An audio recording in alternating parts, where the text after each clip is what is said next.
మీ తాకట్టు బంగారాన్ని విడిపించిన 30 నిమిషాల్లో క్యాష్ ఇవ్వబడును. కొమ్మూరి గోల్డ్.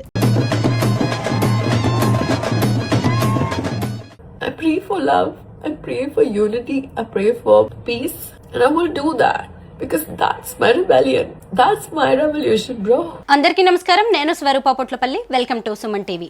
జాతి రత్నాలు ఫేమ్ హీరోయిన్ ఫరియా అబ్దుల్లా ఇప్పుడు దేశవ్యాప్తంగా చర్చనీయాంశంగా మారారు. ఆమె తన ఇన్స్టాగ్రామ్లో పెట్టిన సెల్ఫీ వీడియో దేశమంతటా వైరల్ అవుతోంది. హైదరాబాద్ పాత బస్తీలో జరిగిన బోనాల వేడుకల్లో పాల్గొన్నందుకు ఆమెను కొందరు నెటిజన్లు మతపరంగా ట్రోల్ చేయడంతో తీవ్ర మనస్తాపానికి గురై భావోద్వేగంతో ఆ వీడియో పోస్ట్ చేశారు. తనపై ద్వేషం చిమ్మే వారికి సైతం తాను మరింత ప్రేమను పంచుతానంటూ ఆమె వ్యాఖ్యానించారు.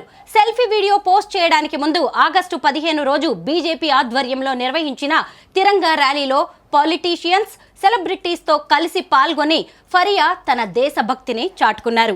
ఆర్మూరు బీజేపీ ఎమ్మెల్యే పైడి రాకేష్ రెడ్డి గారు ప్రస్తుతం మనతో పాటు జూమ్ లైన్లో రెడీగా ఉన్నారు.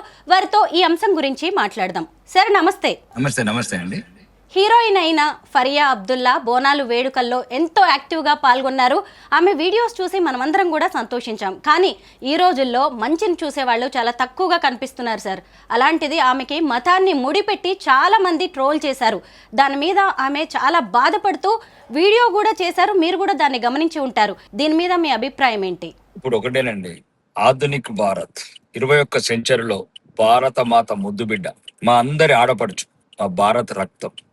ఈ రకంగా ఈ భారతదేశంలో ఒక సంస్కృతిని గౌరవిస్తే ఒక నేరం లాగా, భారతదేశానికి స్వాతంత్ర దినోత్సవంలో పాల్గొంటే ఒక రకంగా. అంటే ఇప్పుడున్న ఛాందసవాదులు ఏ స్థాయికి పెట్టలేకపోతున్నారు. దీనికి ఒక ఉదాహరణ, ఇలా ఈ మధ్యన చదువుకున్న వాళ్ళు, ఇంటలెక్చువల్స్ బాగా మంది టీవీలలో వస్తారు, ఏదేదో మాట్లాడతారు, నోటికొచ్చింది బాగా మాట్లాడతారు. ఇప్పుడు మేము ఏం చెప్తున్నామంటే దీని ద్వారా అంటే దీని సందేశం 2 రకాలుగా ఉండాలి.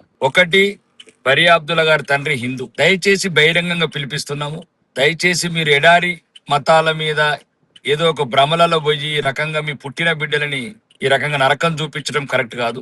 అబ్దుల్లా గారికి చెప్తున్నాం, దయచేసి మీరు రండి మన మతంలోకి.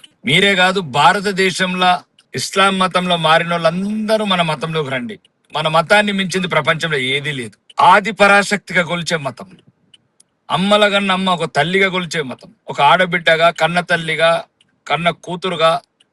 ప్రపంచంలో ఎక్కడ ఏ దేశంలో మహిళని గౌరవించని సంస్కృతి మన భారత దేశంలో మళ్ళీ హిందూ సంస్కృతి ఉంది. ఇదొక వైపు. ఇంకా రెండోది, దీన్ని చూసి ఇంకొందరిని హిందువులు మారాలి. రొట్టెల పండుగ అనుకుంటా లక్షలాది మంది పోతున్నారు కదా మీరు, మరి దానికి ముస్లింలు ఏం చెప్తారో వాళ్ళు చెప్పాలి. ఇప్పుడు ఎవరైతే స్క్రోలింగ్ చేస్తారో వాళ్ళు చెప్పాలి.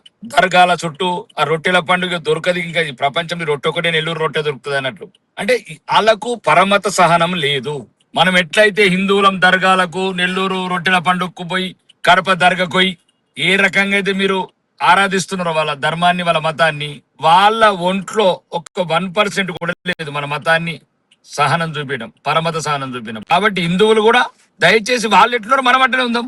ఒక ఆడబిడ్డ చిన్నగా ఒక బోనాలు పండుగలు వచ్చిన వాళ్ళ తండ్రి హిందువు, మళ్ళా ఎటు పోతుంది రక్తం? హిందూ రక్తం, హిందూ రక్తం ఎప్పటికైనా. కాబట్టి చెప్తున్నాం, ఈ సంఘటన ద్వారా హిందువులందరూ మేల్కొనాలా. ఎప్పటికీ భాయిచారా రాదు. ప్రతి సంఘటన, ప్రతి అవకాశాన్ని వాళ్ళు వాడుకుంటారు. కాబట్టి మహిళలకు ప్రత్యేకంగా చెప్తున్నాం, ఫరియా అబ్దుల్లా గారికి, అమ్మ నువ్వు ఎటువంటి భయం అవసరం లేదు. 126 కోట్ల హిందువుల్ని ఎన్నుకోవాలన్నారు. షేక్ హసీనాని తీసుకొచ్చి దేశంలో రక్షణ ఇస్తున్నాం. షేక్ హసీనా బంగ్లాదేశ్ మాజీ ప్రధాని గారు, ఒక మహిళా నాయకురాలు, ఒక మహోన్నత నాయకురాలు. ప్రపంచంలో ఎవ్వరు కూడా ఆ ఆడబిడ్డకు నిర్ణయించకపోతే భారతదేశం నిర్ణయించింది. అది భారతదేశ సహనం, సంస్కృతి. కాబట్టి ఈ బిడ్డ ఎట్టి పరిస్థితుల్లో కూడా భయపడే అవసరం లేదు. అన్ని రకాలుగా మేము అండదండలుగా ఉంటాం. ఎక్కడికైతే అక్కడికి, దేనికైతే దానికి సిద్ధంగా ఉన్నాం. దీని ద్వారా, ఈ సంఘటన ద్వారా ఈ భారతదేశంలో ఉన్న ఎవరైతే మన హిందూ మతం నుంచి మారిన ముస్లింస్ అందరు ఉన్నారో అందరు రండి, అందరు మన మతంలోకి రండి. లేకపోతే భవిష్యత్తులో మీ పిల్లలు ఇట్లనే ఏడుస్తారని నేను ఈ ద్వారా చెప్తున్నాను, సందేశం ఇస్తున్నాను. ఫరియా తండ్రి హిందూ, తల్లి ముస్లిం. అయితే ఇప్పటికే ఆమెని మతం ముచ్చులోకి లాగేసి ఆమెని ఇబ్బంది పెడుతుంటే మళ్ళీ మీరు ఇంకొక కొత్త వివాదానికి తెరలేపుతున్నారు. వాళ్ళ నాన్నని ఘర్ వాపసి అవ్వమంటున్నారు, హిందూగా మారమని మీరు పిలుపునిస్తున్నారు. ఏ మతాన్ని అనుసరించాలి అనేది ఫరియాకి కావచ్చు, ఆమె తండ్రికి వాళ్ళ వ్యక్తిగత వ్యవహారం కదా. మనం వాళ్ళని మన మతంలోకి రమ్మని ఆహ్వానించడం అనేది కరెక్టేనా? నేను అదే చెప్తున్నానమ్మా. ఏ మతం అయితే మహిళని ఆదిపరాశక్తిగా కొలుస్తుందో, ఏ మతం అయితే అన్ని రకాలుగా గౌరవిస్తుందో మహిళని, హిందూ మతం కన్నా మంచి కూడా వేరే మతంలో కొండి, దాంట్లో తప్పేందేమున్నది? మేము అంటున్నాం ఏంటంటే మా ఇంట్లోకి వెళ్ళి మా ఇంటికి రమ్మంటున్నాము, తప్పేం లేదు దాంట్లో. మేము అంటున్నాం ఏంటంటే, ఇప్పుడు నేనున్నానండి, ఒక ఎమ్మెల్యేగా చెప్తున్నాను, ఎంతో మంది ముస్లిం ఎమ్మెల్యే నా దగ్గరికి వస్తారు, ముగ్గురు పిల్లలు ఉంటారు, తలాక్ అని చెప్పి పెళ్లి చేసుకుంటారు. మా పిల్లలకు భరణం కావాలంటే అదే హిందువులకి మేము చెప్పచ్చు, పోలీసులకు చెప్పచ్చు, చట్టంకి చెప్పచ్చు, న్యాయంకి చెప్పచ్చు. అవన్నీ షరియత్ చట్టాలు ఫాలో అవుతారు వాళ్ళు. ఎన్నో సంఘటనలు చూపిస్తారండి, ఆర్మూలు రండి, ఎన్ని సంఘటనలు, ఎంతమంది ఆడబిడ్డలు, ముస్లిం ఆడబిడ్డలు ఎడుతున్నారు. కాబట్టి ఇట్లాంటి సంఘటనలు ఉన్నాయి, రమ్మంటున్నాం. మిమ్మల్ని ఏ ధర్మం గౌరవిస్తుంది? దేంట్లో మీకు మహిళలకు మంచి సమాన హక్కులు ఉన్నాయి, మహిళలకు ఒక మంచి గౌరవంగా ఆరాధించే గౌరవించే ధర్మమును దాంట్లో రండి. మేమేం చెప్తున్నాం, భారతదేశంలో ప్రపంచంలో మీరు ఏ చరిత్రను చదవండి, ఏ చరిత్రను చదవండి, ఏ ఇతిహాసాలను చూడండి, ఏ పురాతనాలను చూడండి, ఇవన్నీ చూడండి, ప్రపంచంలో మహిళని పరాశక్తిగా కొలిచేదని ఉందంటే హిందూ మతం ఒకటే అని చెప్తున్నాను, సనాతన ధర్మం ఒకటే అని చెప్తున్నాను. కాళికా దుర్గ కావచ్చు, పార్వతి కావచ్చు, దేవతలు చూడండి, వేరే మతాల దేవతలు ఉన్నారా? మన హిందూ మతంలో ఉన్నంత దేవతలు. కాబట్టి నేను అనేది ఒకటేనమ్మా, ఉద్దేశం ఏ మతంలో ఉన్న మహిళలను గౌరవించాలా. ఇట్లా మరి ఒకప్పుడు ముంతాజ్ సినిమా హీరోయిన్ ఉండేది అంటే నేను చెప్తున్న చాదస్తం పడగలు విప్పుతున్నది భారతదేశంలో. రానున్న రోజులకి కఠినమైన రకాల వాళ్ళు కన్నయ్యలాలను చంపలేదా మెడగోసి? ప్రపంచంలో ఎవరు మాట్లాడలేదా? చాలా సంఘటనలు చాలా రకాలు మాట్లాడతారు, గొంతుకోసి చంపలేదా వాళ్ళు? ఛాందసవరం పెరుగుతున్నది. ఛాందసవాదాన్ని కంట్రోల్ చేయాలంటే దీనికి సరైన చర్యలు ఉండాలా, సరైన చట్టాలు ఉండాలా. ఆ ట్రోలింగ్ చేసి రకరకాల ఎవరైతే అమ్మాయిని ఇబ్బంది పెడుతున్నారో వాళ్ళందరినీ చట్టపరంగా శిక్షించి ఇంకొకసారి ఏ ఆడపిల్లకి ఇట్లాంటి బెదిరింపులు ఇట్లాంటి రోలింగ్ రావాలని డిమాండ్ చేస్తున్న ప్రభుత్వాన్ని. ఇంకొక వైపు బీజేపీ ఆధ్వర్యంలో నిర్వహించిన 15 ఆగస్టు వేడుకల్లో ఫరియా పాల్గొన్నారు. బీజేపీ నాయకులు, ఇతర పాలిటీషియన్స్, సెలబ్రిటీస్ చాలా మంది కూడా ఇందులో భాగస్వాములుగా మారారు.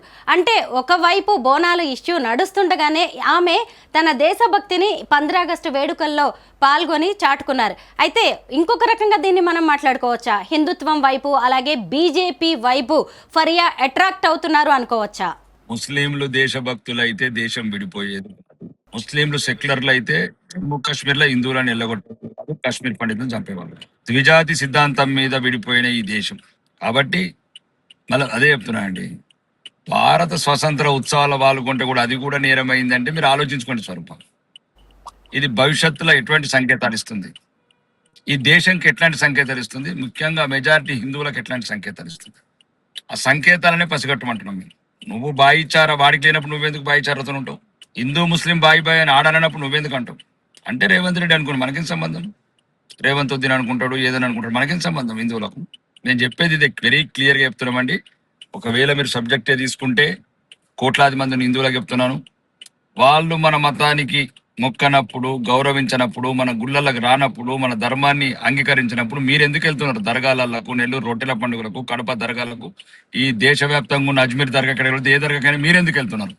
ఫరియా అబ్దుల్లా లాంటి వాళ్ళు వచ్చినప్పుడు కూడా ఇలా ఇష్యూస్ అవుతున్నప్పుడు ఇంకొకళ్ళు ధైర్యంగా ఎలా వస్తారు? అదే అంటున్నాను కదా, అందుకొచ్చి దానికి ఏముంటది, వాళ్ళ రకంలో మీరు కరెక్ట్ ఉన్నారు. హిందువులు లేరా? 33 కోట్ల మంది దేవత ఉన్నారు కదా. మనకు కూడా చర్యకు ప్రతిచర్యనే సమాధానం స్వరూప.